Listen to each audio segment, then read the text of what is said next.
Você já descobriu que sua própria filha considera você um estorvo que precisa ser descartado? Eu descobri numa terça-feira de outubro, às 2:30 da tarde, enquanto organizava meus documentos no escritório, e ouvi uma conversa que mudou minha vida para sempre. O cheiro do café que eu havia preparado para nós duas ainda pairava no ar quando escutei Cláudia no telefone da sala, sussurrando como quem trama algo terrível. Não aguento mais cuidar dela, doutor. A senhora Helena está ficando cada vez mais esquecida. Sim, preciso internar logo.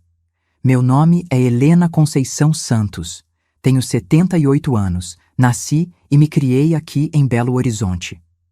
Para quem me vê hoje, sou apenas uma viúva aparentemente frágil, que depende dos cuidados da filha única.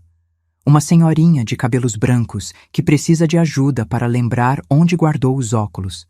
Pelo menos é isso que todos pensam. Inclusive minha filha Cláudia. Mas deixe-me contar um segredo. Eu não sou nada disso. Por trás dessa fachada de velhinha esquecida, existe uma mulher que construiu um pequeno império imobiliário em silêncio.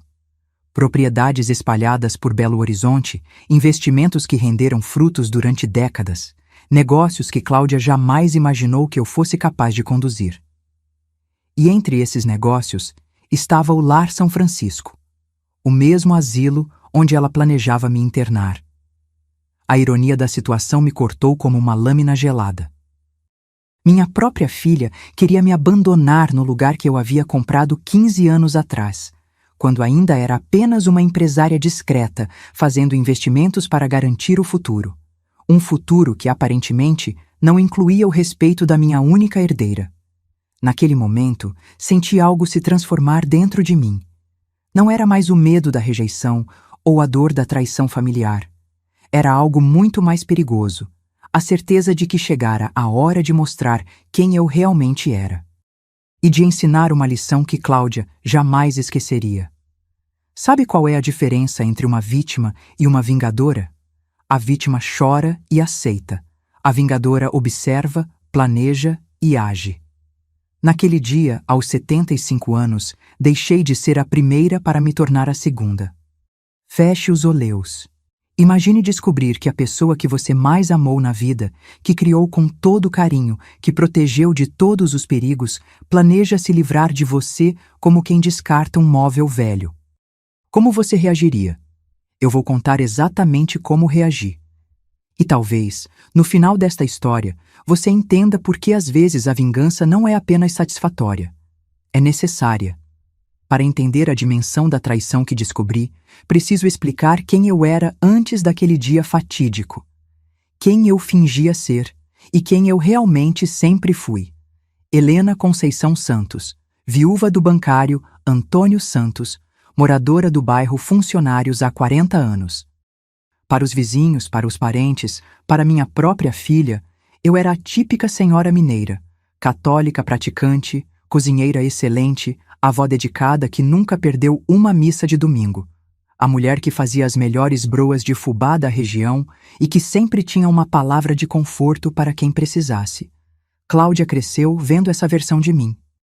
A mãe zelosa que levava e buscava na escola, que participava de todas as reuniões, que costurava fantasias de festa junina e nunca esquecia um aniversário.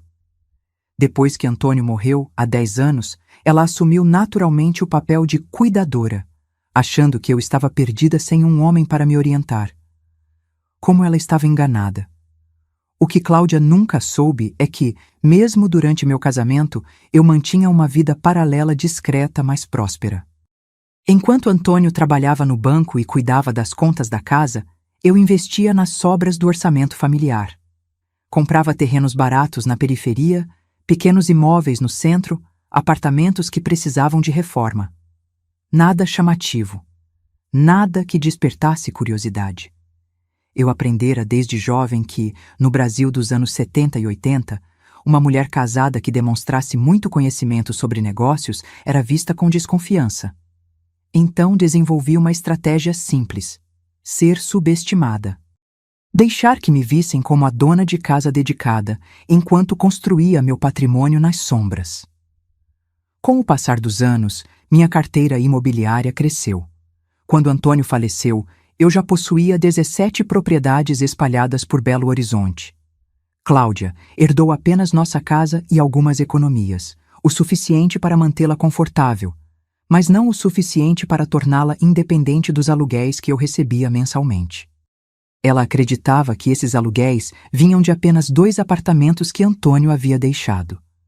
Nunca questionou por que os valores eram sempre exatos, sempre pontuais. Nunca perguntou por que eu nunca parecia me preocupar com dinheiro, mesmo sendo apenas uma pobre viúva. A verdade é que eu gostava dessa dinâmica. Cláudia me visitava todas as semanas, me ligava diariamente, se sentia útil cuidando da mamãe. Eu, por minha vez, tinha a companhia da filha sem abrir mão da minha independência real.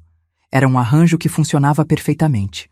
Até o dia em que descobri que minha filha não me via como uma mãe querida, mas como um fardo. Não como uma mulher que merecia respeito, mas como uma velha inconveniente que atrapalhava seus planos de vida. Aos poucos, sinais que eu havia ignorado começaram a fazer sentido. As visitas cada vez mais rápidas. O tom impaciente quando eu repetia alguma história. A maneira como ela olhava para meu apartamento, calculando valores. Como ela sempre perguntava sobre meus poucos bens e se eu já havia organizado a papelada para facilitar as coisas quando eu partisse. Cláudia não estava cuidando de mim por amor. Estava protegendo sua herança. E foi então que percebi. Se ela podia fingir ser a filha dedicada, eu podia continuar fingindo ser a mãe indefesa. A diferença é que, desta vez, minha encenação teria um propósito muito específico. O som da voz da minha filha sussurrando no telefone ainda ecoa em minha mente como uma sirene de emergência. Cada palavra foi uma punhalada certeira na imagem que eu tinha da nossa relação. Dr. Ricardo, o senhor pode preparar os papéis? Não, ela não vai resistir muito. Está cada vez mais confusa, repete as mesmas histórias. Sim, tenho procuração para assuntos médicos. Quanto? 3.000 por mês? Está bem, vale a pena. 3.000 reais. O preço da minha liberdade era 3.000 reais mensais para Cláudia. Menos do que ela gastava em salão de beleza. Continuei fingindo organizar meus documentos, mas minha atenção estava inteiramente voltada para aquela conversa que revelava o verdadeiro caráter da minha filha. Meus dedos tremiam, não de fragilidade, mas de raiva contida. O asilo é bom? Lar São Francisco? Perfeito, conheço a reputação. Não, ela não precisa saber dos detalhes agora. Vou contar que é apenas uma mudança temporária, para se recuperar melhor. Até sexta-feira. Combinado, doutor. Lar São Francisco. Meu asilo. O lugar que eu havia comprado em 2007 como investimento, mas que mantinha em funcionamento por acreditar na importância de oferecer cuidados dignos aos idosos. Cláudia queria me internar no meu próprio estabelecimento sem saber que cada centavo que ela pagaria voltaria diretamente para mim. A ironia era tão brutal que por um momento pensei estar tendo um pesadelo. Quando Cláudia desligou o telefone, respirei fundo e forcei minha voz a soar frágil e inocente. Filha, com quem você estava falando? Ah, mãe, era só o médico confirmando sua consulta da próxima semana. Nada importante. A mentira saiu tão naturalmente dos lábios dela que senti um arrepio. Quantas vezes ela já havia mentido para mim? Quantas conversas como essa já havia tido nas minhas costas? Durante o resto da tarde, Cláudia interpretou o papel de filha carinhosa com uma desenvoltura que me impressionou. Preparou meu lanche favorito, organizou meus remédios, perguntou sobre minha saúde com aquela preocupação ensaiada que eu agora reconhecia como pura encenação. Mãe, a senhora tem andado muito esquecida ultimamente. Não acha que seria bom conversar com um especialista? Especialista. Dr. Ricardo, o homem que aceitava 3.000 reais para internar idosos saudáveis. Eu me sinto bem, filha, só um pouco cansada, é normal da idade. Pois é, mamãe. Por isso mesmo acho que uma avaliação seria importante. O doutor é muito bom, tem uma clínica especializada em pessoas da terceira idade. Terceira idade, como se eu fosse um produto com prazo de validade vencido. Naquela noite, depois que Cláudia foi embora, Fiquei acordada até tarde pensando no que havia descoberto. Não era apenas a traição que me doía, era a frieza calculista por trás dela. Minha filha havia planejado cada passo, o médico cúmplice, a procuração médica obtida subrepticiamente, a narrativa sobre minha suposta deterioração mental. Ela havia estudado minha rotina, observado meus hábitos, identificado momentos de distração normal como sinais de demência. Transformara minha idade avançada em uma arma contra mim mesma. Mas Cláudia havia cometido um erro fatal. Ela subestimou quem eu realmente era. Achava que estava lidando com uma velhinha indefesa que aceitaria passivamente qualquer decisão tomada para seu próprio bem. Não imaginava que estava provocando uma mulher que havia construído um patrimônio multimilionário usando exatamente a mesma estratégia que ela tentava aplicar contra mim. Fingir fragilidade para pegar os outros desprevenidos. Naquela madrugada, tomei uma decisão que mudaria o curso de nossas vidas para sempre. Se Cláudia queria jogar o jogo da manipulação familiar, eu iria mostrar a ela como uma verdadeira mestre jogava. Porque a diferença entre nós era simples. Ela estava fingindo ser esperta, eu estava fingindo ser burra, e agora o jogo havia mudado de regras. Durante os dias seguintes, transformei-me na atriz mais convincente de Belo Horizonte.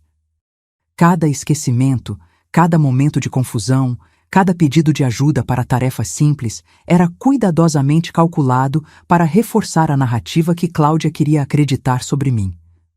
Filha, onde você disse que guardou meus óculos? Perguntava, enquanto eles estavam bem visíveis na mesa ao meu lado. Mãe, seus óculos estão aí na sua frente, ela respondia com aquele tom de paciência forçada que conhece quem precisa lidar com idosos problemáticos. Ah, sim, desculpa. Ando mesmo muito distraída. Cada interação era uma peça de teatro onde eu interpretava a protagonista vulnerável, enquanto Cláudia se convencia cada vez mais de que estava fazendo a coisa certa ao me internar. O que ela não sabia é que, enquanto fingia demência, eu estava documentando tudo. Meu smartphone, que Cláudia achava que eu mal sabia usar, tornou-se minha principal ferramenta. Gravava nossas conversas sempre que ela tocava no assunto da minha piora. Fotografava os documentos que ela deixava estrategicamente espalhados para que eu descobrisse acidentalmente.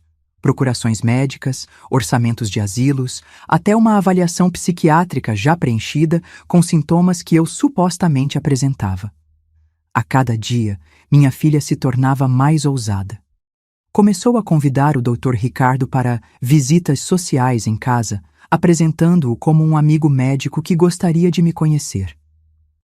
As conversas dele comigo eram verdadeiros interrogatórios disfarçados, onde ele tentava me fazer tropeçar em respostas sobre datas, nomes ou eventos recentes. Dona Helena, a senhora lembra que dia é hoje? Terça-feira? Eu respondia, sabendo que era quinta. E que mês estamos? Setembro ou outubro? Ah, filha, me ajuda aqui. Cláudia e o doutor trocavam olhares cúmplices enquanto anotavam cada erro meu. Não sabiam que eu estava memorizando cada pergunta, cada reação, cada comentário sussurrado que achavam que eu não escutava. Ela está claramente em processo degenerativo, o Dr. Ricardo murmurou para Cláudia durante uma dessas visitas. Desorientação temporal. Perda de memória recente, dependência crescente. É um caso clássico. Doutor, a senhora acha que é seguro ela continuar morando sozinha? Cláudia perguntou com aquela preocupação teatral que já havia se tornado sua marca registrada. Definitivamente não. Uma internação seria o mais adequado, tanto para a segurança dela quanto para sua tranquilidade como filha responsável. Filha responsável. As palavras tinham um gosto amargo de hipocrisia. Mas minha investigação não parou aí. Usando meus contatos antigos, pessoas que conhecia dos meus tempos de empresária ativa, mas que Cláudia desconhecia completamente, comecei a pesquisar sobre o Dr. Ricardo Mendes. O que descobri não me surpreendeu, mas me deu ainda mais munição para meu plano. Ricardo Mendes não era apenas um geriatra ganancioso. Era um especialista em internações desnecessárias. Nos últimos 5 anos, havia diagnosticado demência em dezenas de idosos perfeitamente lúcidos, sempre com a conivência de familiares interessados em se livrar da responsabilidade ou em acelerar processos de herança. Seu esquema era sofisticado, identificava famílias onde havia tensão geracional, oferecia a solução humanitária da internação e dividia os valores com os parentes que topavam o jogo. Os idosos, uma vez institucionalizados, raramente conseguiam reverter a situação. O mais revoltante, muitos dos casos aconteceram no meu próprio asilo. O Lar São Francisco, que eu mantinha como um local de cuidado digno para idosos, havia se tornado o cenário preferido do Dr. Ricardo para seus golpes familiares. Quanto mais eu investigava, mais sórdida a situação se revelava. Cláudia não estava agindo por impulso ou desespero. Ela havia planejado minha eliminação social com uma frieza que me deixou genuinamente impressionada. Através de conversas telefônicas que gravei escondida, descobri que ela já havia consultado um advogado sobre como acelerar o processo de curatela. Já havia visitado outros asilos para comparar preços. Já havia, inclusive, começado a fazer planos sobre o que faria com meu apartamento depois que eu fosse internada. Mãe sempre teve o sonho de viajar, ela disse ao telefone para uma amiga. Vou realizar esse sonho por ela, vendendo o apartamento e usando o dinheiro para pagar uma internação em lugar realmente bom. Viajar. Meu sonho era viajar. A mulher que conhecia todos os meus gostos, medos e sonhos reais, havia inventado um sonho falso para justificar sua ganância. Mas a descoberta mais chocante veio quando consegui acesso às conversas entre Cláudia e alguns de nossos parentes distantes. Ela havia criado uma narrativa completa sobre minha deterioração, espalhando entre tios, primos e conhecidos da família que eu estava ficando perigosa para mim mesma. Tia Helena queimou uma panela no fogão na semana passada. Ela contou para minha sobrinha Márcia. Deixou o gás ligado a noite toda outro dia. Estou com muito medo de deixá-la sozinha. Mentiras. Mentiras elaboradas que ela espalhou sistematicamente para construir uma rede de apoio à sua decisão de me internar. Quando chegasse o momento, todos os parentes diriam: coitada da Cláudia, está fazendo o possível por sua mãe. A manipulação era tão sofisticada que por um momento senti algo parecido com admiração pela inteligência estratégica da minha filha. Se ela tivesse direcionado essa mesma astúcia para fins legítimos, poderia ter construído uma carreira brilhante. Mas havia mais. Muito mais. Descobri que Cláudia já havia começado a movimentar discretamente alguns dos meus bens. Pequenas coisas que ela achava que eu não notaria. Joias que guardou para limpar, documentos que organizou para facilitar, até algumas peças de arte que levou para restaurar. Ela estava testando minha capacidade de percepção, preparando o terreno para apropriações maiores. Se eu realmente estivesse com demência, como reagiria à gradual desaparição dos meus pertences? O mais cruel é que durante todo esse processo, Cláudia mantinha a fachada de filha dedicada, com uma perfeição que chegava a ser artística. Trazia flores, cozinhava meus pratos favoritos, sentava ao meu lado para ver a novela das 8. Me abraçava com carinho genuíno enquanto planejava minha prisão. Era como conviver com uma psicopata de alto funcionamento. Mas eu havia guardado o melhor para o final da minha investigação. Resolvi visitar pessoalmente o Lar São Francisco, não como proprietária, mas como uma idosa interessada em conhecer as instalações. O que encontrei lá quase me fez quebrar meu disfarce de velhinha frágil. A visita ao Lar São Francisco foi minha transformação final. Não apenas descobri a extensão da traição, descobri que ela fazia parte de um sistema muito maior e mais cruel do que eu imaginava. Cheguei ao asilo usando minha identidade de Helena, a idosa interessada em conhecer opções para um futuro próximo. A recepcionista, sem saber que estava falando com a proprietária, foi surpreendentemente honesta sobre o que acontecia ali. A senhora está procurando para si mesma ou para algum parente? Ela perguntou com aquele tom profissional que mal disfarçava o tédio. Para mim mesma. Minha filha acha que seria apropriado. O sorriso da recepcionista mudou sutilmente. Era um sorriso que eu já havia visto antes, o sorriso de quem reconhece uma vítima em potencial. Compreendo perfeitamente. Muitas famílias chegam aqui nessa situação. Deixe-me apresentar nossos serviços especiais para casos como o seu. Serviços especiais. As palavras enviaram um calafrio pela minha espinha. Durante o tour pelas instalações, comecei a perceber detalhes que me haviam escapado nas minhas visitas anteriores como proprietária. Quartos com fechaduras do lado externo. Medicamentos administrados em horários que não faziam sentido médico.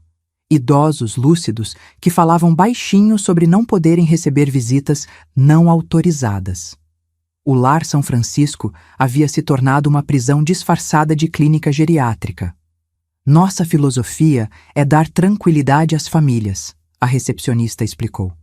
Quando um idoso é internado aqui, os parentes podem ter certeza de que não haverá mais problemas ou preocupações. Problemas ou preocupações. Como eu? Foi então que encontrei Mônica, uma enfermeira que trabalhava lá há mais de 10 anos. Ela me reconheceu imediatamente. Eu havia salvado seu emprego anos antes, quando outros administradores queriam demiti-la por questionar certas práticas médicas. Dona Helena, ela sussurrou quando ficamos sozinhas no corredor. A senhora não deveria estar aqui. Não assim. Por que, Mônica? Porque sei que a senhora vem como paciente. E sei que a senhora não deveria ser paciente de lugar nenhum. Mônica me contou tudo. Como o Dr. Ricardo havia transformado o asilo numa máquina de fazer dinheiro com idosos abandonados. Como famílias pagavam extra para que seus parentes fossem mantidos controlados com medicamentos desnecessários. Como documentos eram falsificados para justificar internações permanentes. Quantos casos como o meu existem aqui? Perguntei. Muitos, Dona Helena. Muitos mesmo. Pessoas perfeitamente capazes que foram trancafiadas porque incomodavam alguém. Naquele momento, olhando para os corredores do lugar que eu havia criado para ser um refúgio digno, sentindo o cheiro de desinfetante misturado com abandono, algo se quebrou definitivamente dentro de mim. Não era mais sobre Cláudia. Não era mais sobre minha traição pessoal.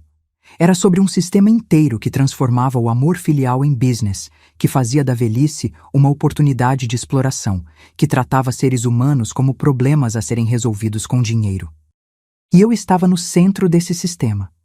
Meu próprio investimento havia se tornado o instrumento da minha destruição e da destruição de dezenas de outras pessoas. Mônica, eu disse com uma firmeza na voz que me surpreendeu. Preciso de sua ajuda para uma coisa muito importante. Qualquer coisa, Dona Helena. Vou deixar que me internem aqui. E quando isso acontecer, vou precisar que você documente tudo o que vê. Cada irregularidade, cada medicação desnecessária, cada violação de direitos. Você consegue fazer isso por mim? Mônica me olhou como se eu tivesse enlouquecido. Dona Helena, a senhora não pode se submeter a isso. Eu sei como essas internações funcionam. Uma vez aqui dentro, é muito difícil sair. Eu sei, Mônica. Mas às vezes, para derrotar um sistema, precisamos entender como ele funciona por dentro. E eu tenho uma vantagem que nenhum outro paciente teve. Eu sou a dona deste lugar. Foi nesse momento que Helena, a velhinha indefesa, morreu para sempre. E nasceu Helena, a vingadora. Porque eu havia percebido algo que nem Cláudia, nem o Dr. Ricardo imaginavam. Eles não estavam apenas cometendo um crime contra mim. Estavam cometendo crimes dentro da minha propriedade, usando minha própria empresa para explorar famílias vulneráveis. Isso não era mais uma questão pessoal. Era uma questão de justiça. E eu estava em posição única para fazer essa justiça acontecer. Voltei para casa naquela tarde com um plano formado na minha mente. Um plano que faria Cláudia, o Dr. Ricardo e todos os envolvidos no esquema aprenderem uma lição que jamais esqueceriam. Eles queriam que eu fosse internada no Lar São Francisco? Perfeito, eu seria internada. Mas não como vítima. Como proprietária infiltrada, pronta para desmascarar tudo e todos. Nos dias seguintes à minha visita ao asilo, comecei a fase mais delicada do meu plano. Fazer Cláudia acreditar que minha condição havia se deteriorado drasticamente, criando a urgência perfeita para a internação que ela tanto desejava. A arte da manipulação não está em mentir, está em dar às pessoas exatamente aquilo que elas querem acreditar. Filha, você viu minha carteira? Perguntei numa manhã, sabendo perfeitamente que estava na bolsa ao meu lado.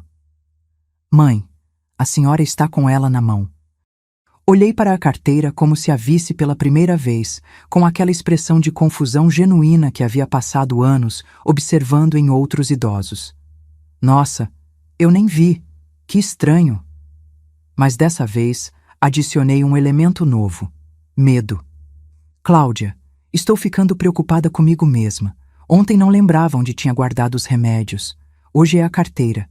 E se um dia eu esquecer de desligar o fogão? Vi os olhos dela brilharem. Era exatamente o que ela queria ouvir. Eu expressando insegurança sobre minha própria capacidade mental. Mãe, talvez seja a hora de conversarmos sobre isso com mais seriedade. Lembra do Dr. Ricardo que veio aqui? Ele poderia ajudar. Você acha? Mas será que precisa mesmo? Não quero incomodar. Mãe, não é incômodo, é cuidado. Deixa eu ligar para ele? Pronto. Ela havia mordido a isca completamente. Enquanto Cláudia fazia os arranjos para minha avaliação médica urgente, eu coloquei em movimento a segunda parte do meu plano. Liguei para Mônica usando um telefone público. Não podia arriscar que Cláudia descobrisse minhas ligações. Mônica, em alguns dias vou chegar aí como paciente. Preciso que você me trate como qualquer outro interno, mas documente tudo o que acontecer comigo. Cada medicação, cada procedimento, cada irregularidade. Dona Helena, tenho medo do que pode acontecer. O doutor.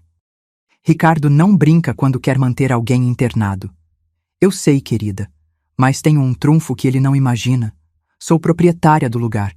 No momento certo vou revelar isso e transformar o jogo completamente. Também contactei discretamente meu advogado.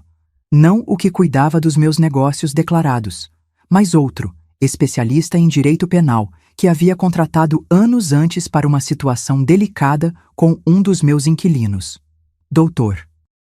Marcelo era o tipo de profissional que não fazia perguntas desnecessárias e guardava segredos como um túmulo. Doutor Marcelo, preciso de seus serviços para uma operação muito específica. Vou ser internada contra a minha vontade real, mas permitindo que aconteça. Quero que monte um dossiê completo sobre irregularidades em internações geriátricas e fique de prontidão para agir quando eu der o sinal. Dona Helena, isso é muito arriscado. Se algo der errado... Se algo der errado, eu tenho recursos para me proteger. Mas se der certo, vamos desmascarar um esquema que prejudica dezenas de famílias. A terceira peça do meu tabuleiro foi a mais delicada: preparar evidências irrefutáveis da conspiração entre Cláudia e o Dr. Ricardo. Instalei discretamente gravadores de voz em locais estratégicos da minha casa, embaixo da mesa da sala, na gaveta do telefone, até mesmo no banheiro social onde Cláudia costumava fazer ligações privadas. Tudo legal, dentro da minha própria residência. O resultado foi uma coleção de gravações onde minha filha discutia abertamente seus planos de me internar, especulava sobre quanto tempo eu duraria no asilo e até mesmo brincava sobre como seria livre novamente depois de décadas cuidando da mamãe. Ricardo, você tem certeza de que ela não vai criar problemas? Porque minha mãe sempre foi teimosa. Cláudia, depois que ela estiver aqui dentro, com a medicação adequada, vai ficar muito mais dócil. É sempre assim. Medicação adequada. Eles planejavam me drogar para garantir minha submissão. Com as evidências se acumulando e minha rede de apoio estabelecida, chegou a hora de testar até onde Cláudia estava disposta a ir para concretizar seus planos. Comecei a criar situações onde ela precisaria tomar decisões sobre mim, sempre fingindo estar confusa demais para decidir sozinha. Filha, recebi uma carta do banco sobre uns investimentos. Você pode dar uma olhada? Não estou entendendo nada. A carta era real. um relatório de rentabilidade de algumas aplicações menores que eu mantinha no nome próprio. Mas observei atentamente como Cláudia reagiria ao ver que eu ainda tinha dinheiro investido que ela desconhecia. Mãe, que investimentos são esses? Ah, seu pai que fez isso antes de morrer. Eu nunca entendi bem essas coisas de banco. Vi a expressão dela mudar. Havia dinheiro que ela não conhecia. Dinheiro que poderia estar perdendo se não agisse rapidamente. Mãe, talvez seja melhor eu cuidar dessas coisas financeiras para a senhora. Assim a senhora não precisa se preocupar. Você acha? Mas como? Posso ter uma procuração. É simples. A senhora assina um papel e eu cuido de tudo. Procuração. O primeiro passo oficial para assumir controle total sobre minha vida. Não sei, filha. E se eu precisar do dinheiro? Mãe, a senhora vai estar sendo muito bem cuidada. Não vai precisar se preocupar com dinheiro nunca mais. Nunca mais. As palavras ecoaram na minha mente como uma sentença de morte civil. Mas o teste mais revelador veio quando fingi ter um episódio de confusão mais grave. Era uma quinta-feira à tarde, e Cláudia havia chegado para nossa visita semanal. Filha, que bom que você veio me visitar. Há quanto tempo não nos víamos? Mãe, eu estive aqui ontem. Ontem? Não. Ontem eu estive na casa da minha mãe. Ela fez aquele bolo de fubá delicioso. Minha mãe havia morrido há 20 anos. Mãe, a senhora está confundindo as coisas. Sua mãe já faleceu faz muito tempo. Coloquei uma expressão de pânico genuíno. Faleceu? Como assim faleceu? Eu falei com ela ontem. Calma, mãe. Senta aqui comigo. Mas em vez de me acalmar, intensifiquei a confusão. Você quem é mesmo? Por que está na minha casa? Foi então que vi algo que me gelou o sangue. Cláudia não ficou assustada ou preocupada. Ficou aliviada. Mãe, é eu, sua filha Cláudia. A senhora está em casa, está tudo bem. Cláudia? Minha Cláudia ainda é pequeninha, usa franjinha. Não, mãe, eu cresci. A senhora está confundindo as épocas. O mais terrível é que percebi Cláudia mentalmente catalogando cada palavra minha, cada sinal de deterioração, como munição para usar com o Dr. Ricardo. Ela não estava tentando me ajudar a me orientar, estava colhendo evidências para minha internação. Depois de alguns minutos de episódio, fingi me acalmar gradualmente. Nossa, que estranho! Por um momento não sabia onde estava. Acontece, mãe. Por isso é importante a senhora ser avaliada por um especialista. Talvez você tenha razão. Estou ficando assustada comigo mesma.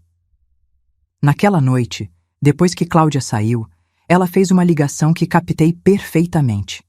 Dr. Ricardo, acho que não podemos esperar mais.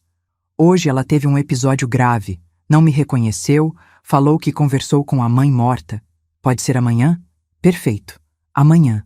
Minha internação estava marcada para o dia seguinte. A noite anterior à minha internação foi surreal. Cláudia permaneceu comigo, supostamente para me tranquilizar. Mas eu sabia que era para garantir que eu não mudasse de ideia ou fizesse algo que prejudicasse os planos dela. Mãe, amanhã vamos fazer uma visita a um lugar muito bonito. Um lugar onde a senhora vai poder descansar e ser muito bem cuidada. Que lugar, filha? É uma clínica especializada em pessoas da nossa idade. Tem jardins, atividades, enfermeiras dedicadas. Nossa idade. Cláudia tinha 52 anos. Mas eu preciso ir? Não posso ficar em casa? Mãe, depois do que aconteceu hoje, acho que seria mais seguro. Só por uns dias, até a senhora se sentir melhor. Uns dias. Nós duas sabíamos que seria permanente. Durante a madrugada, enquanto Cláudia dormia no quarto de hóspedes, fiz minha última verificação de todos os elementos do meu plano. As gravações estavam seguras. Dr. Marcelo tinha todas as evidências necessárias. Mônica estava ciente da minha chegada. Mais importante, eu havia deixado uma carta lacrada no meu cofre, com instruções claras para ser aberta apenas se algo desse muito errado. A carta revelava toda a verdade sobre meu patrimônio, sobre o esquema do Dr. Ricardo e sobre os verdadeiros motivos da minha internação. Era minha apólice de seguro contra o pior cenário possível. De manhã, Cláudia preparou um café da manhã especial, panquecas, suco de laranja, até um raminho de flores na mesa. Era como uma última refeição, ou talvez um pedido de desculpas antecipado pelo que estava prestes a fazer. Mãe, a senhora dormiu bem? Sim, filha, mas tive sonhos estranhos. Que tipo de sonhos?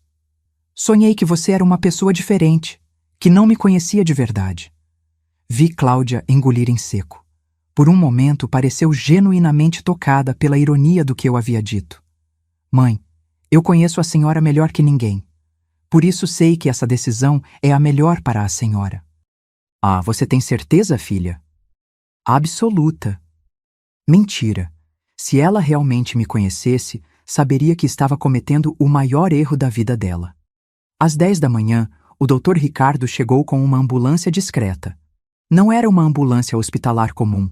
Era um daqueles veículos de transporte de pacientes que não despertavam curiosidade da vizinhança. Dona Helena, bom dia. Como está se sentindo hoje? Confusa, doutor. Minha filha disse que o senhor vai me ajudar. Vou sim. Vamos apenas fazer uma visitinha a um lugar muito agradável, onde a senhora vai poder descansar. Visitinha. Como se eu fosse uma criança sendo enganada para tomar uma injeção. Enquanto eles preparavam minha mudança temporária, observei cada detalhe do procedimento. Como os documentos foram assinados sem que eu os lesse adequadamente. Como minha procuração médica foi apresentada como se eu tivesse dado plenos poderes para Cláudia tomar qualquer decisão sobre minha saúde. Como o doutor Ricardo preencheu formulários diagnósticos sem sequer me examinar adequadamente. Era um sequestro legal, executado com a precisão de quem havia feito isso muitas vezes antes. A viagem até o Lar São Francisco foi a mais longa da minha vida, mesmo durando apenas 20 minutos. Sentada no banco da ambulância, fingindo estar sedada pelo calmante que o Dr. Ricardo havia me dado e que eu discretamente cuspi no lenço, observei Cláudia no banco da frente conversando animadamente com ele. Doutor, por quanto tempo a senhora acha que ela vai precisar ficar internada? Cláudia, casos como o de sua mãe raramente apresentam melhora significativa. O mais provável é que seja uma situação permanente. Entendo. E quanto aos custos? Não se preocupe. Com o esquema de pagamento que estabelecemos, você terá flexibilidade total. E quando os recursos de sua mãe acabarem, temos programas especiais de financiamento. Eles estavam discutindo minha prisão perpétua como se fosse um plano de assinatura de revista. Quando chegamos ao asilo, senti uma mistura estranha de raiva e ansiedade. Aquele lugar que eu havia concebido como um refúgio digno havia se transformado no cenário da minha própria traição familiar. Mas também senti algo inesperado, excitação, porque finalmente chegara o momento de executar a vingança mais elaborada da minha vida. Dona Helena, chegamos, o doutor Ricardo anunciou com aquela alegria falsa que os manipuladores usam com suas vítimas. Que tal darmos uma olhada no seu novo lar? Novo lar. As palavras me deram força para o que estava por vir. Mônica estava na recepção quando chegamos. Nossos olhos se encontraram por uma fração de segundo e vi nela a confirmação silenciosa de que tudo estava preparado para meu plano. Esta é a Dona Helena Santos, Dr. Ricardo apresentou. Caso que discutimos ontem. Claro, doutor. Tudo já está preparado para recebê-la. Cláudia assinou os últimos papéis com uma desenvoltura que me impressionou. Pagou a primeira mensalidade em dinheiro. Especificou que eu não deveria receber visitas não autorizadas. Até mesmo deixou instruções sobre quais medicamentos eu deveria tomar para meu próprio bem. Mãe, eu vou visitá-la sempre que possível, está bem? Está, filha. A senhora vai gostar daqui. É um lugar bonito com pessoas da sua idade. Eu sei que vai ser bom. Te amo, mãe. Eu também te amo, Cláudia. E essa foi a única verdade dita naquele dia inteiro. Quando vi Cláudia se afastar pelo corredor, saindo do asilo, depois de me entregar como um pacote inconveniente, senti uma transformação final se completar dentro de mim. Helena, a mãe confiante, havia morrido definitivamente. Helena, a vingadora, estava pronta para a batalha final. Meus primeiros 3 dias no Lar São Francisco foram uma imersão completa no inferno que meu próprio investimento havia se tornado. E cada horror que presenciei alimentava minha determinação de fazer justiça. Me instalaram no quarto 237, um cubículo claustrofóbico com 2 camas, uma janela que não abria completamente e o cheiro permanente de desinfetante misturado com abandono. Minha companheira de quarto era Dona Alzira, uma senhora de 80 anos perfeitamente lúcida que havia sido internada pelo filho depois que ela descobrira que ele estava desviando sua aposentadoria. Dona Helena, ela sussurrou na primeira noite. A senhora não parece doente como os outros. Não estou doente, Dona Alzira. Pelo menos não do jeito que dizem. Eu também não, mas ninguém nos escuta aqui dentro. Durante esses 3 dias, documentei mentalmente cada irregularidade que presenciei. Medicamentos administrados sem prescrição médica adequada. Idosos lúcidos sendo tratados como dementes para facilitar o controle. Visitas familiares sendo desencorajadas ou impedidas por motivos inventados. Funcionários comentando abertamente sobre os esquemas que garantiam internações permanentes. O pior de tudo, descobri que havia pelo menos 12 pessoas no asilo que estavam na mesma situação que eu. Famílias que pagavam para se livrar de parentes inconvenientes, com a conivência do doutor Ricardo e de outros médicos do mesmo esquema. Mônica cumpriu seu papel perfeitamente. Durante suas rondas, discretamente me informava sobre as conversas que ouvia, os documentos que via, as irregularidades que presenciava. Ela havia se tornado minha espiã dentro do sistema. Dona Helena, o doutor Ricardo vem aqui amanhã para uma reunião administrativa. Pelo que eu vi, ele vai trazer o relatório sobre os novos pacientes da semana. Incluindo o meu? Incluindo o seu. E mais, sua filha vai vir junto para uma consulta de acompanhamento. Perfeito. Cláudia e o Dr. Ricardo estariam juntos no meu território, sem saber que estavam caminhando direto para uma armadilha. Na noite anterior ao confronto, fiz minha última ligação para o Dr. Marcelo, usando o telefone da administração. Mônica havia esquecido a porta do escritório aberta para mim. Dr. Marcelo, amanhã é o dia. Às 3 da tarde quero que esteja aqui com toda a documentação que preparamos. Dona Helena, tem certeza de que está segura? Se algo der errado... Não vai dar errado. Amanhã, metade desse esquema vai desabar. E a outra metade? A outra metade vai aprender que subestimar uma velha de 78 anos foi o maior erro das suas vidas. Na sexta-feira, às 2:30 da tarde, Cláudia chegou ao asilo acompanhada do Dr. Ricardo para nossa reunião de acompanhamento. Eu os observei da janela do refeitório. Ela vestida com aquela roupa social que usava para ocasiões importantes.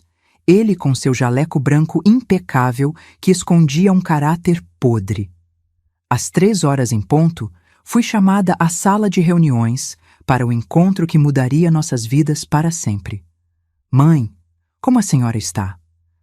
Cláudia se levantou para me abraçar com aquela teatralidade que eu já conhecia tão bem. Estou bem, filha. Meio confusa ainda, mas melhor. Que bom. Doutor. Ricardo, como está o progresso dela? Dona Helena está respondendo bem ao tratamento. As medicações estão fazendo efeito, ela está mais calma, mais adaptada à rotina. Tratamento. Medicações. Mentiras sobre medicações que eu nunca havia tomado. Doutor, quanto tempo a senhora acha que minha mãe vai precisar ficar aqui? Bem, Cláudia, como conversamos, casos como o de sua mãe raramente permitem retorno ao lar. O mais seguro é considerarmos uma internação definitiva. Definitiva. A palavra ecoou na sala como uma sentença. Mãe, o que a senhora acha? Era minha deixa. O momento que havia esperado durante semanas. Filha, posso fazer uma pergunta? Claro, mãe. Você me ama? A pergunta pegou Cláudia desprevenida. Vi uma sombra de algo genuíno passar pelo rosto dela. Talvez remorso, talvez saudade de quando realmente me amava. Claro que amo, mãe. Por isso estou fazendo tudo isso. Tudo isso, o que, exatamente? Cuidando da senhora, garantindo que esteja em segurança. Segurança. Repeti a palavra lentamente. Interessante você usar essa palavra. Foi então que bati 3 vezes na mesa, o sinal combinado com Mônica. A porta da sala se abriu e 3 pessoas entraram. Mônica, Dr. Marcelo e, para surpresa total de Cláudia e Dr. Ricardo, o diretor administrativo do asilo, Sr. Fernando. O que está acontecendo aqui? Dr. Ricardo se levantou, claramente desconfortável. Sentem-se, por favor, eu disse com uma voz que não soava mais frágil ou confusa. Chegou a hora de conversarmos seriamente. Cláudia me olhou como se estivesse vendo um fantasma. Mãe, a senhora está bem? Estou perfeitamente bem, Cláudia. Sempre estive. Aliás, gostaria de me apresentar adequadamente ao Dr. Ricardo. Estendi a mão para ele. Helena Conceição Santos. Prazer em conhecê-lo. Ah, e sou a proprietária do Lar São Francisco. O silêncio que se seguiu foi ensurdecedor. Dr. Ricardo empalideceu. Cláudia abriu a boca sem conseguir falar.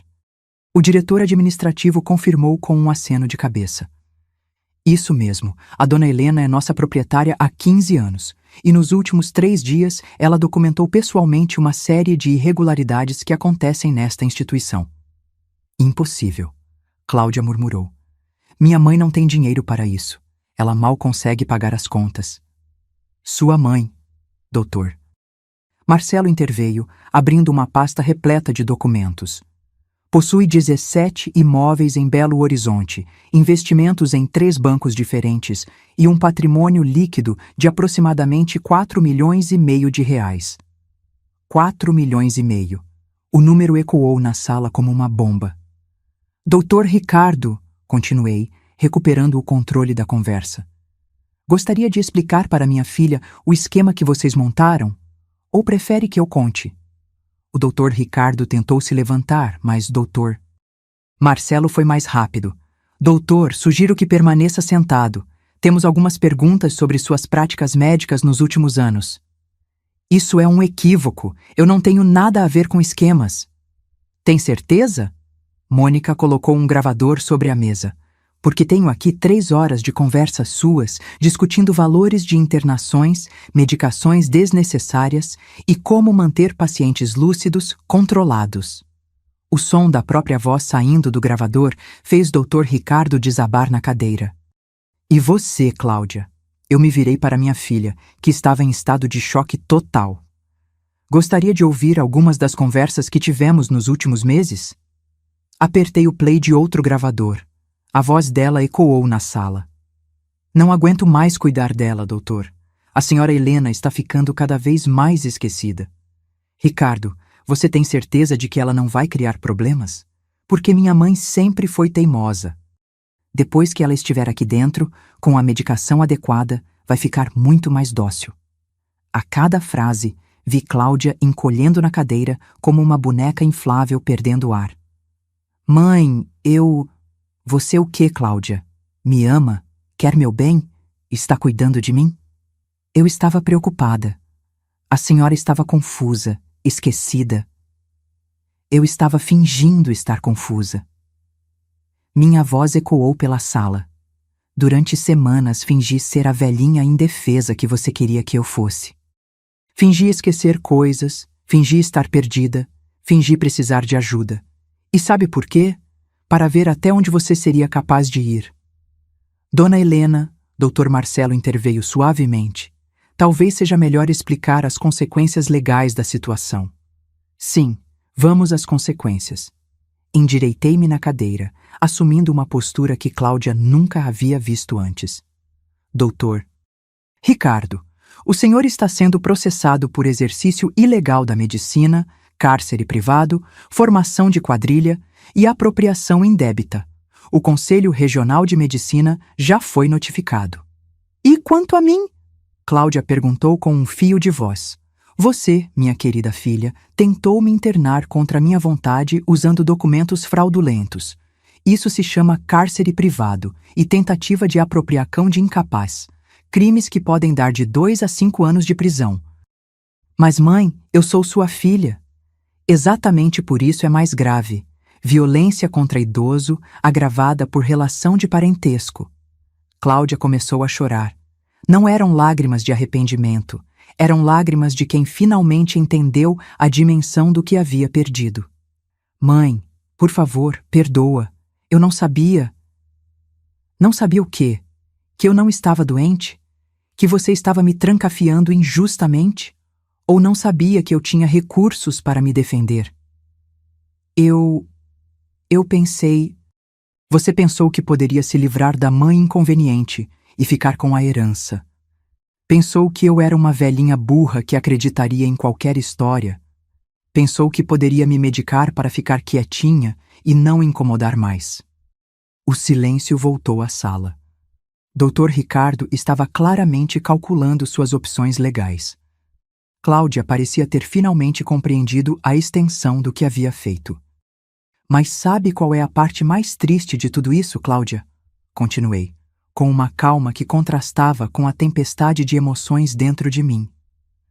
Se você tivesse chegado para mim e dito, mãe, estou cansada, preciso de ajuda, se tivesse sido honesta sobre suas dificuldades, se tivesse me tratado como um ser humano em vez de um problema a ser resolvido, eu teria ajudado você, teria dividido meus recursos, teria providenciado apoio, teria encontrado uma solução que funcionasse para as duas.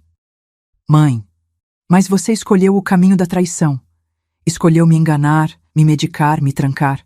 Escolheu me tratar como um animal que precisa ser sacrificado quando fica velho demais. Levantei-me da cadeira. Pela primeira vez em meses, não precisei fingir fragilidade. A partir de hoje, você não tem mais direito à minha herança. Os documentos já foram alterados. Não tem mais chaves do meu apartamento. Não tem mais procuração para nada. E não tem mais uma mãe. Dona Helena, senhor. Fernando interveio. E quanto ao asilo?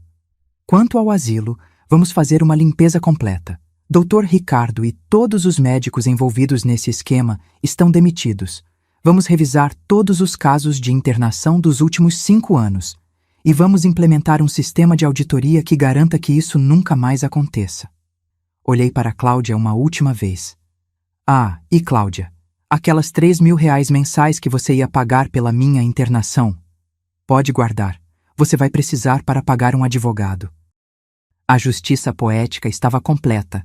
A filha que queria me internar no meu próprio asilo havia descoberto que o asilo era meu. O médico que lucrava com minha prisão havia descoberto que eu era quem pagava seu salário. E todos eles haviam aprendido que subestimar uma velhinha pode ser o erro mais caro das suas vidas. Mas a vingança estava apenas começando. 3 meses se passaram desde o dia em que desmascarei Cláudia e o Dr. Ricardo naquela sala de reunião. 3 meses desde que revelei quem eu realmente era e destruí as vidas de 2 pessoas que acreditavam ter me destruído primeiro. Você espera que eu diga que me sinto realizada, não é? Que a vingança trouxe a paz que eu buscava, que a justiça foi feita e agora posso dormir tranquila. A verdade é mais complicada que isso. Estou sentada agora no jardim do Lar São Francisco. Sim, ainda moro aqui, mas por escolha própria, observando outros idosos que estão na mesma situação em que eu fingi estar. A diferença é que estes são reais. Suas famílias realmente os abandonaram, suas mentes realmente se perderam, suas histórias realmente chegaram ao fim. E às vezes me pergunto, será que há alguma diferença real entre mim e eles? Porque veja bem, mesmo tendo vencido o jogo, mesmo tendo provado minha inteligência e protegido meu patrimônio, estou exatamente onde Cláudia queria que eu estivesse, num asilo, longe da minha casa, sem família por perto. A vingança perfeita tem um preço que só descobrimos depois de pagar. Cláudia está enfrentando um processo criminal que provavelmente resultará em 2 anos de prisão em regime semiaberto. Seu advogado tentou um acordo alegando que ela agiu por preocupação genuína com a mãe, mas as gravações que coletei destroem qualquer narrativa de boa intenção. Ela não me visita mais, não me liga. Para todos os efeitos práticos, não tenho mais filha. Doutor. Ricardo perdeu o registro médico e está sendo investigado pelo Ministério Público em pelo menos 15 casos similares ao meu. 3 famílias já moveram ações de indenização contra ele. Sua clínica fechou. Sua carreira acabou. Sua vida social desmoronou quando os jornais locais começaram a investigar o esquema dos asilos. Quanto a mim, bem, eu consegui tudo o que queria. Provei que não sou uma velhinha indefesa. Protegi meu patrimônio. Desmontei um esquema criminoso. Salvei outros idosos de passar pelo que passei.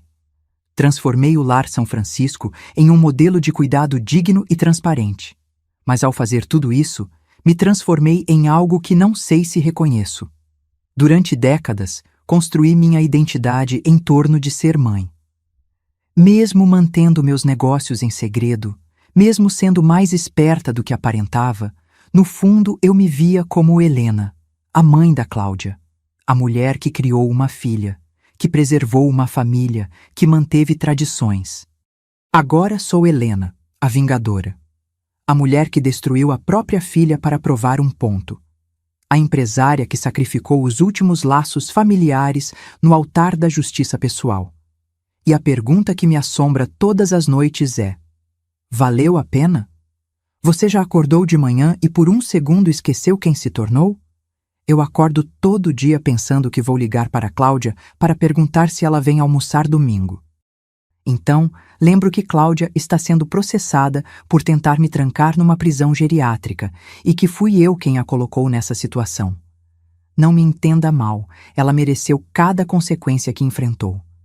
O que fez comigo foi cruel, calculista e criminoso. Não há justificativa para tratar um idoso como ela me tratou, especialmente quando esse idoso é sua própria mãe. Mas merecer e ser necessário são coisas diferentes. Eu poderia ter confrontado Cláudia diretamente quando descobri seus planos. Poderia ter revelado meu patrimônio e negociado uma solução que funcionasse para as duas. Poderia ter usado minha posição de força para educá-la em vez de destruí-la. Escolhi o caminho da manipulação e da vingança porque queria que ela sentisse exatamente o que eu senti quando descobri seus planos. Queria que experimentasse a traição, o desespero, a sensação de ter a vida virada de cabeça para baixo por alguém em quem confiava. E consegui. Mas no processo, me tornei exatamente o tipo de pessoa que sempre critiquei. Alguém que usa poder e recursos para prejudicar outros, mesmo quando há alternativas mais humanas disponíveis. A diferença entre uma vítima e uma vingadora não é apenas que a vingadora age, é que a vingadora aceita se transformar em algo que talvez não devesse existir. Aqui estou eu, 3 meses depois, tentando dar sentido ao que fiz e ao que me tornei. E a conclusão a que cheguei pode incomodar você tanto quanto me incomoda. Não me arrependo. Deveria me arrepender, eu sei. Deveria sentir remorso por ter destruído minha filha, por ter escolhido a vingança em vez do perdão, por ter usado meus recursos para prejudicar em vez de construir. Mas quando penso em Cláudia sussurrando no telefone sobre como eu estava ficando inconveniente, quando lembro do doutor Ricardo discutindo minha medicação forçada como se eu fosse um animal que precisa ser domado, quando vejo outros idosos neste asilo que realmente foram abandonados por famílias que os viam como fardos, não consigo sentir remorso por ter feito justiça. Talvez seja isso que mais me perturbe, descobrir que sou capaz de ser implacável sem me sentir culpada. Descobrir que existe uma parte de mim que acredita que algumas traições são imperdoáveis, algumas lições precisam ser ensinadas da forma mais dura possível. Você já se perguntou qual é a diferença entre justiça e vingança? Eu passei 3 meses pensando nisso. Justiça é o que os tribunais fazem. Imparcial, baseada em leis, limitada por proporcionalidade. Vingança é o que eu fiz. Pessoal, baseada em sentimentos, limitada apenas pela minha criatividade e recursos.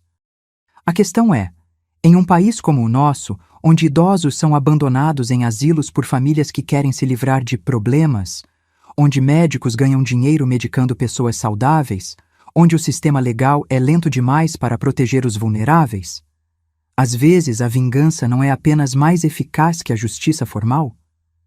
Cláudia foi condenada mais rapidamente e de forma mais severa do que seria através de um processo normal. Doutor, Ricardo perdeu tudo de forma mais definitiva do que perderia apenas com uma condenação criminal. O esquema foi desmantelado de forma mais completa do que seria através de uma investigação oficial. E dezenas de idosos foram salvos de sofrer o que eu sofri. Isso não torna o que fiz moralmente correto, mas torna eficaz. E talvez seja essa a lição mais perturbadora de toda essa história.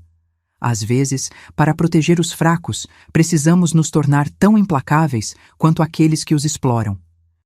Você que está me ouvindo agora, provavelmente tem família.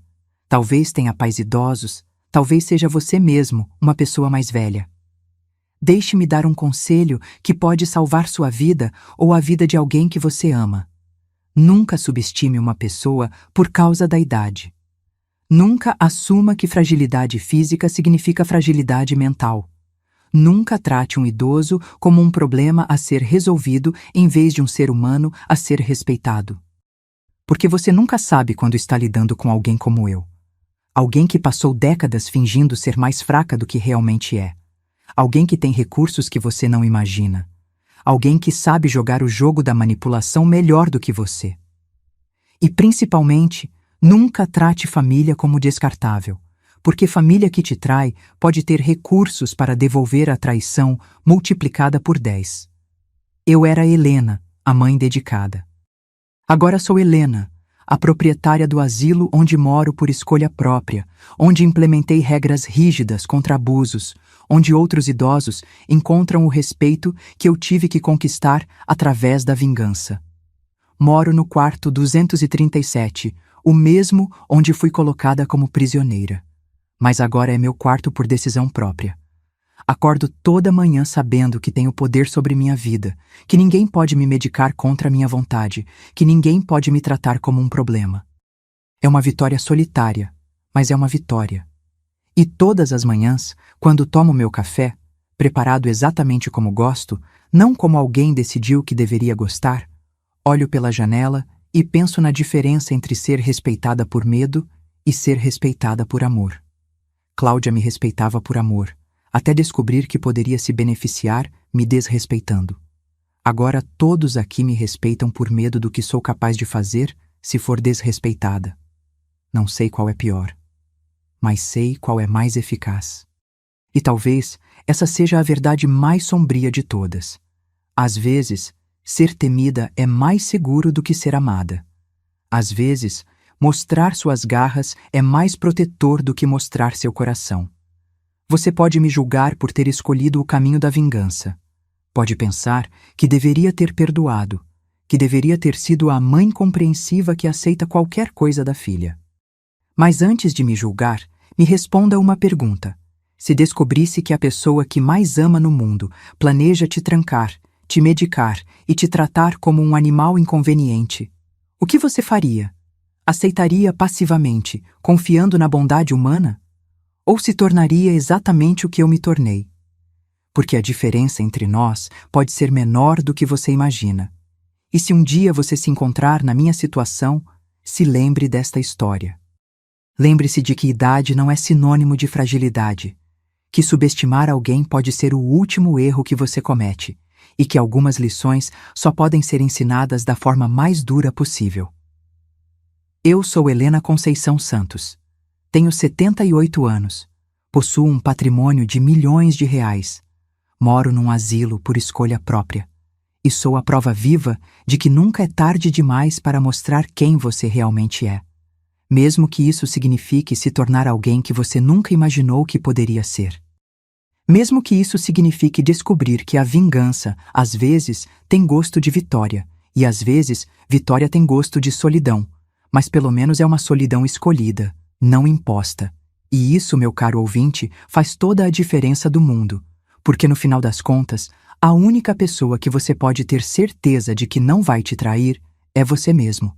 Aprenda isso antes que seja tarde demais, ou corra o risco de aprender da forma mais dolorosa possível, como Cláudia aprendeu, como eu ensinei.